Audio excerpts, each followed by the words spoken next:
An old farmer sat on the ground, hands raised toward the sky, smiling with joy.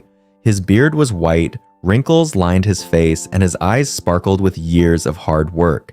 His name was Old Thomas, and he was the sole caretaker of this olive grove. Old Thomas had inherited this land from his father. When he was young, he saw that the land had become barren. Everyone told him, "This land will never bear fruit again." But Old Thomas didn't give up. Every day he watered the soil, added fertilizer, prayed, and slowly, the olive saplings began to grow. At first, only a few trees sprouted. Then rows of trees followed, and eventually a full olive grove stood tall.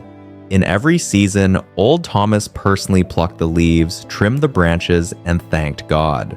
The villagers used to laugh at him. "The old man has gone mad," they said.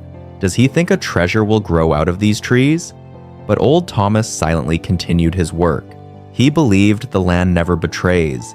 It only asks for patience. Years passed. Old Thomas's back grew hunched, but the olive trees stood proud and young. One day, after a refreshing rain, the sun came out and Old Thomas saw the trees were full of ripe olives. He sat down on the ground, raised his hands to the sky, and tears of gratitude filled his eyes. At that moment, a young man approached and said, "Sir, I heard you grew this grove all by yourself?" Old Thomas smiled and replied, "My son, this grove was not built by my hands alone. It is the result of patience, prayer, and faith." The young man asked, "Will you teach me?" Old Thomas nodded with joy. "The earth gives to all. Just give it time, love, and care." Now, Old Thomas had a new purpose in life: to teach others. His grove not only produced olives, but it also offered a message of hope, patience, and belief.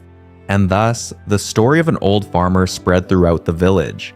People began to greet that very land with respect, the same land they once called barren.